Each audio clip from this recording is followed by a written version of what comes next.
Hello students, मैं उपासना आपके अपने यूट्यूब चैनल ज्ञान ज्योति कैरियर में आप सभी का बहुत बहुत स्वागत करती हूँ। आई होप आप सभी ठीक होंगे और अपनी पढ़ाई बहुत अच्छे से कर रहे होंगे। जैसे कि आप सभी जानते हैं कि आज हमारे चैनल पर इंग्लिश की क्लासेस अपलोड हुई थी, आप सभी ने देखी होंगी।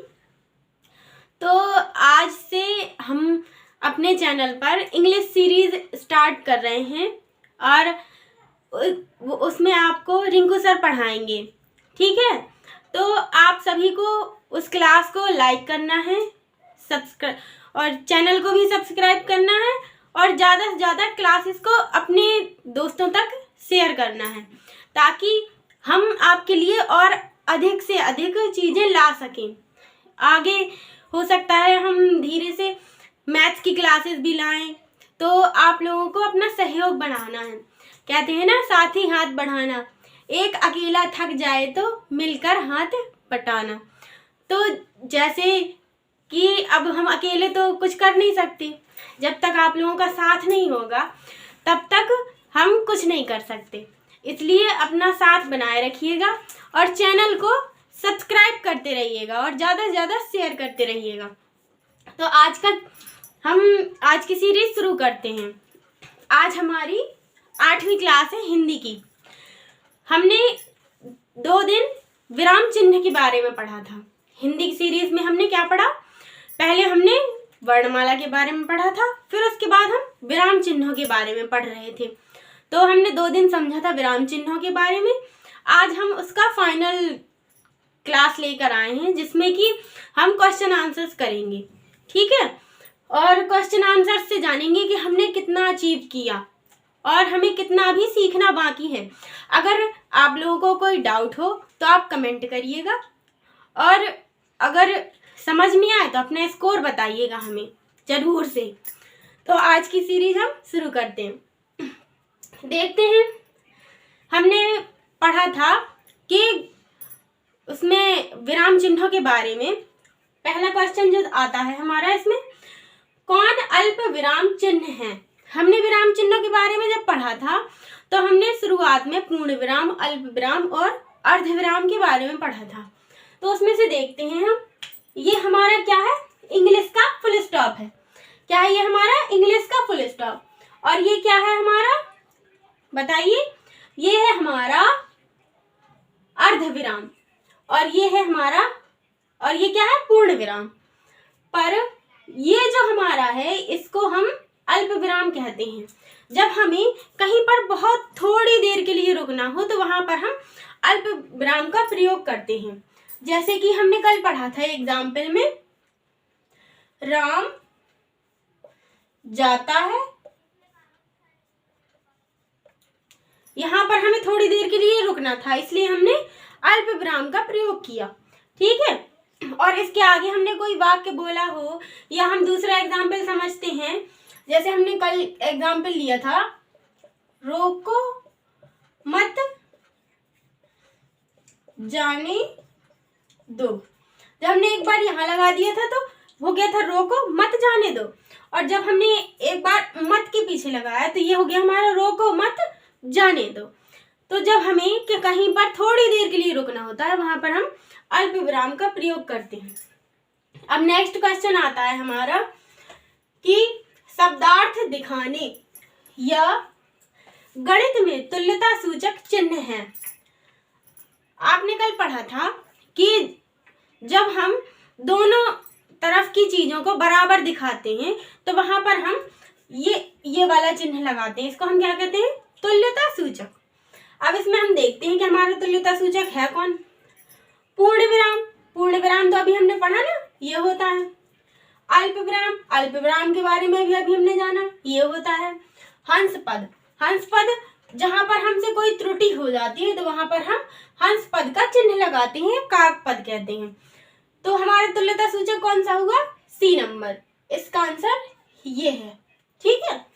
अब नेक्स्ट आता है हमारा उपविराम का चिन्ह कौन सा है।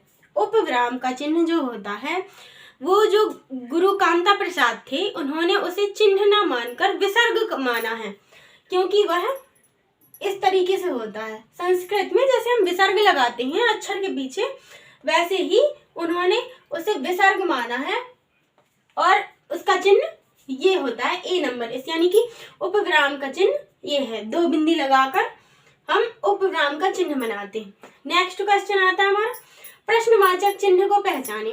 अब प्रश्नवाचक चिन्ह तो आप सभी जानते होंगे कि जब भी हम किसी से प्रश्न करते हैं तो वहां पर हम प्रश्नवाचक चिन्ह लगाते हैं। इसमें से हमारा प्रश्नवाचक चिन्ह कौन सा है? ये तो पूर्ण विराम है, और ये अर्ध विराम है, और ये योग का चिन्ह है, और ये हमारा प्रश्नवाचक चिन्ह है, यानी कि इसका आंसर क्या हुआ? बी। नेक्स्ट आता है हमारा 5वां क्वेश्चन। 5वां क्वेश्चन क्या है कि श्री कांता प्रसाद गुरु ने विराम चिन्हों को किस भाषा से लिया हुआ माना है, यानी कि उन्होंने किस भाषा से आया हुआ माना है सारे चिन्हों को। हमने पढ़ा था उस दिन कि कामता प्रसाद गुरु जो थे उन्होंने 20 चिन्हों को विराम चिन्ह के रूप में स्वीकार किया है। उनमें से एक पूर्ण विराम जो था उन्होंने हिंदी का आया हुआ माना था, और बाकी के चिन्हों को अंग्रेजी से आया हुआ माना था, यानी कि हमारे इसका आंसर क्या हुआ? अंग्रेजी। नेक्स्ट क्वेश्चन आता है हमारा, समाप्ति सूचक चिन्ह के लिए प्रयोग होता है। कल हमने पढ़ा था इसके बारे में कि जब कोई उपन्यास, कोई काव्य, कोई ग्रंथ जब समाप्त होता है, यानी कि जब उसका खत्म हो जाता है वो, तो वहां पर हम ऐसे ऐसे करके और या तो ये कटस का चिन्ह लगा देते हैं या फिर जीरो लगाकर इति लिख देते हैं, यानी कि वह ग्रंथ समाप्त हो गया। तो इसका आंसर क्या हुआ हमारा? ये डी नंबर। ठीक है, अब हम जानेंगे आगे के क्वेश्चंस के बारे में।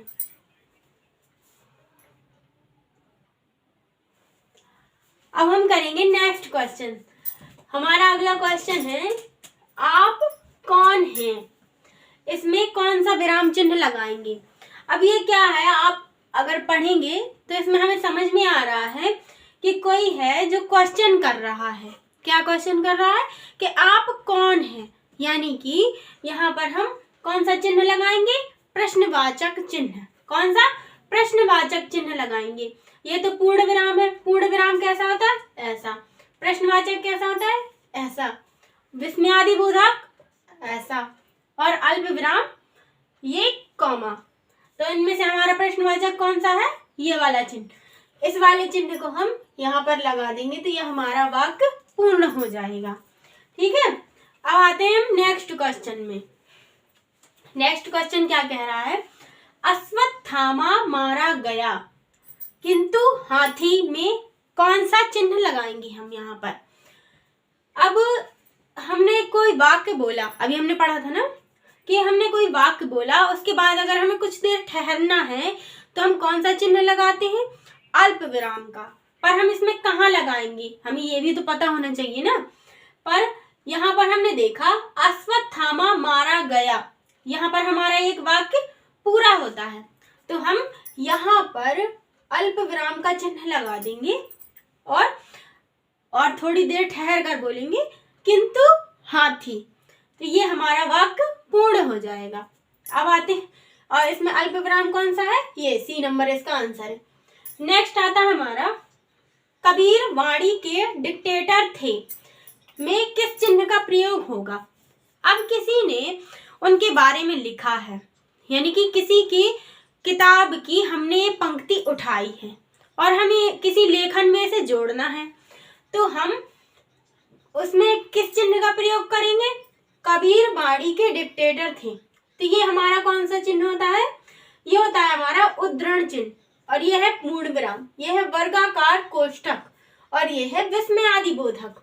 तो हमने जब किसी की पंक्तियों को उठाया, अपने लेखन कार्य में लगाया उसको, तो हम वहां पर उद्धरण चिन्ह लगाएंगे। कौन सा? उद्धरण चिन्ह, ये इस तरीके का, और इस पंक्ति को हम उठाकर अपने लेखन कार्य में लगा सकते हैं। नेक्स्ट, और इसका आंसर ये रहा ए नंबर। नेक्स्ट क्वेश्चन आता है हमारा, काला गोरा एवं खाना पीना में कौन सा चिन्ह है? कल हमने पढ़ा था जब हम कभी विलोम शब्द लिखते हैं या कोई सामासिक शब्द लिखते हैं जैसे 2 2 2 या 4 4, तो वहां पर हम संयोजक चिन्ह या सामासिक चिन्ह का प्रयोग करते हैं। जैसे कि हमने लिखा काला और गोरा, तो यहाँ पर हमने ये योजक चिन्ह का प्रयोग किया। कौन सा? योजक चिन्ह। अब इसमें से योजक चिन्ह कौन सा होता है हमारा? वर्गाकार कोष्ठक ये होता है, प्रश्नवाचक ये होता है, और संयोजक चिन्ह ये होता है। ठीक है, तो ये हमारा आंसर संयोजक चिन्ह ये रहा। नेक्स्ट क्वेश्चन, छंदों के चरणों की समाप्ति पर कौन सा चिन्ह लगाया जाता है? अभी हम आगे छंद पढ़ेंगे तो वहां पर हम देखेंगे कि जब हम कोई चौपाई या कोई दोहा लिखते हैं तो उसकी समाप्ति पर हम चिन्ह लगाते हैं पूर्ण विराम का। कौन सा? पूर्ण विराम का। जैसे हम एक पंक्ति लिखते हैं, साईं वैर न कीजिए, तो ये हमारी एक पंक्ति पूर्ण हो गई, पर हमें इसको पूर्ण करने के लिए यहाँ पर एक पूर्ण विराम का चिन्ह लगाते हैं। और जब हमारी पंक्ति के आगे के वर्ण पूरे हो जाते हैं तो हम वहां पर डबल पूर्ण विराम लगाते हैं। यानी कि हम छंदों के चरणों की समाप्ति पर पूर्ण विराम का चिन्ह लगाते हैं। और पूर्ण विराम कौन सा होता है? ये हमारा पूर्ण विराम है। ठीक है स्टूडेंट्स, इतने क्वेश्चन आपको सभी को समझ में आ गए होंगे और इसको सॉल्व करिए। ठीक है, और अब हम आगे के क्वेश्चंस करेंगे। अब हम पढ़ेंगे नेक्स्ट क्वेश्चंस। हमारा अगला क्वेश्चन है, व्यंग्योक्ति परक वाक्यों में कौन सा चिन्ह लगाते हैं? व्यंग्योक्ति परक का मतलब है जब हम किसी के ऊपर व्यंग कसते हैं तो वहां पर हम कौन सा चिन्ह लगाते हैं? तो ज्यादातर वहां पर हमें प्रश्नवाचक चिन्ह लगाया जाता है। यानी कि जब भी हम व्यंग के उसमें होते हैं तो वहां पर प्रश्नवाचक चिन्ह लगाते हैं। नेक्स्ट क्वेश्चन है, अपने से बड़ों को संबोधित करने के लिए कौन सा चिन्ह लगाते हैं? जो अपने से बड़े होते हैं तो उनको हम संबोधित करने के लिए कौन सा चिन्ह लगाते हैं? जैसे कि हमने कल लिखा था, हे राम, या जब हम लिखते हैं ईश्वर को संबोधित करते हैं तो क्या लिखते हैं? हे प्रभु, और ये वाला चिन्ह लगाते हैं। इसको हम क्या कहते हैं? विस्मयादि बोधक चिन्ह या संबोधन चिन्ह कहते हैं इसको। जैसे हमने लिखा हे माता, तो हमने यहाँ पर ये संबोधन का चिन्ह लगाया। यानी कि यहाँ पर हम कौन सा चिन्ह लगाते हैं? संबोधन का। नेक्स्ट क्वेश्चन आता है हमारा, उद्धरण चिन्ह के कितने रूप होते हैं? उद्धरण चिन्ह हम कहाँ लगाते हैं? अभी हमने समझा था, जब हम कोई पंक्ति या किसी के वाक्यों को कॉपी करते हैं तो वहां पर हम उद्धरण चिन्ह का प्रयोग करते हैं। कभी कभी हम डबल कॉमा उद्धरण चिन्ह प्रयोग करते हैं, कभी कभी सिंगल वाला। तो ये कितने प्रकार के होते हैं? 2 प्रकार के। तो यहाँ पर हमने क्या लिखा है? कितने रूप होते हैं इसके? 2। नेक्स्ट आता है हमारा, संयोजक चिन्ह का एक और नाम है। कल हमने इसके बारे में पढ़ा था कि संयोजक चिन्ह जहां समास में भी प्रयोग होते हैं, समास में यानी द्वंद्व समास में जब हम उसमें लिखते हैं तो वहां पर भी हम द्वंद्व समास में भी संयोजक चिन्ह का प्रयोग करते हैं। जैसे कि हमने लिखा 4 4, तो ये हमारा समास में प्रयुक्त होता है। तो कौन सा चिन्ह प्रयुक्त होता है? योजक चिन्ह। और उसका दूसरा नाम क्या होता है? सामासिक। सामासिक, क्योंकि वो समास में भी प्रयोग होता है। नेक्स्ट, जिन पदों के बीच में और लगा हो वहां पर कौन सा चिन्ह होता है? जैसे अभी हमने समझा समास में जब और लगा होता है, जैसे हमने लिखा दिन और रात। अब हमें इसके बीच में चिन्ह लगाना है, तो हम कौन सा चिन्ह लगाएंगे? रात। हमने कौन सा चिन्ह लगाया? योजक चिन्ह लगाया। यानी कि जब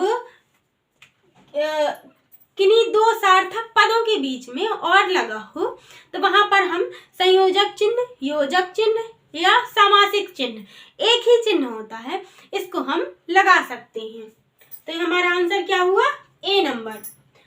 अब हमारे 16 क्वेश्चन हो चुके हैं, हम 4 क्वेश्चंस और करेंगे। ठीक है, तो लिखेंगे हम आगे के क्वेश्चन। अब हम करेंगे आगे के क्वेश्चंस। हमारा नेक्स्ट क्वेश्चन कहता है कि गुरु कामता प्रसाद ने विराम चिन्हों की संख्या बताई थी। हमने पढ़ा था ना कल कि गुरु कामता प्रसाद ने विराम चिन्हों की संख्या कितनी बताई थी? 35 बताई थी क्या? 30 बताई थी या 40 बताई थी? इनमें से कोई नहीं। कितनी बताई थी? 20। हमारा आंसर क्या है? 20। नेक्स्ट क्वेश्चन आता है हमारा, जब एक ही संज्ञा 2 बार प्रयुक्त होती है, जैसे कि हमने लिखा रात, रात, दिन, दिन। तो जब हम एक वाक्य में 2-2 बार किसी संज्ञा को प्रयुक्त करते हैं तो हम यहाँ पर योजक चिन्ह का प्रयोग करते हैं। कौन सा? योजक चिन्ह का। यानी कि ये तो हंस पद है, ये विस्मयादि बोधक। संयोजक चिन्ह, योजक चिन्ह या समासिक चिन्ह एक ही है, हम यहाँ पर योजक चिन्ह का प्रयोग करते हैं। नेक्स्ट क्वेश्चन आता है हमारा, विवरण चिन्ह का संकेत कौन सा है? विवरण चिन्ह का मतलब होता है कि जब हम किसी हेडिंग को डालकर आगे का डिस्क्रिप्शन करते हैं या फिर उसके आगे हम उसका विवरण देते हैं कि हमने इसमें ये जो हमने एक हेडिंग डाली है इसकी क्या विशेषता है, तो वहां पर हम विवरण चिन्ह का प्रयोग करते हैं। इसमें से ये क्या है? ये है हमारा रेखांकित चिन्ह, और ये है योजक चिन्ह, और ये है लाघव चिन्ह, और विवरण चिन्ह हमारा ये है। आंसर क्या हुआ? डी। नेक्स्ट क्वेश्चन आता है हमारा, इनमें से तारक चिन्ह कौन सा है? तो तारक चिन्ह क्या होता है? जब हम बोलते हैं कि ये हमारा इम्पोर्टेंट है, यानी कि कोई वाक्य होता है और वो हमारे लिए इम्पोर्टेंट होता है तो हम क्या कहते हैं? स्टार बनाकर लिख लो उसको, तो वो हमारा तारक चिन्ह होता है। तो ये कौन सा है? ये लाघव चिन्ह है। ये हमारा कौन सा है? विवरण चिन्ह है। और ये हंस पद, काक पद है, और ये हमारा तारक चिन्ह है। Answer is D. तो आज के हमारे क्वेश्चन तो समाप्त हो गए। आशा है आप सभी को समझ में आया होगा और क्वेश्चंस भी आपने एंजॉय किए होंगे। और जितने क्वेश्चन जिससे बने हों उतने ही लिखिएगा। ये नहीं कि हमने 20 कराए तो आउट ऑफ 20 लिख दिया। तो इस बात का ध्यान रखिएगा और जितने क्वेश्चन बने हों ईमानदारी से उतने क्वेश्चन ही लिखिएगा। ठीक है, तो आप सभी को जैसे कि हमने शुरुआत में ही बताया था कि हमने इंग्लिश की क्लासेस शुरुआत की हैं अपने चैनल पर, और उन्हें वो क्लासेस आपकी रिंकू सर लेंगे। ठीक है, तो उस क्लास में जाइएगा और वहाँ पर भी अपने फीडबैक दीजिएगा, एंजॉय कीजिएगा क्लास को और अच्छे से पढ़िएगा। ठीक है स्टूडेंट्स, तो आज के लिए, और हाँ, उस क्लास को शेयर जरूर करिएगा और ये वाली क्लास को भी, और चैनल को अपने दोस्तों तक पहुँचाइए ज़्यादा से ज़्यादा, ताकि हम आगे और भी आपके लिए मैथ्स की क्लासेस हैं और जीके जीएस की क्लासेस हैं वो भी ला सकें। ठीक है स्टूडेंट्स, तो आज के लिए बस इतना ही। चैनल को लाइक करें, सब्सक्राइब करें और ज़्यादा से ज़्यादा अपने दोस्तों तक शेयर करें। आज की क्लास में इतना ही, और हम अगले टॉपिक के साथ नए वीडियो में मिलेंगे। तब तक के लिए नमस्कार।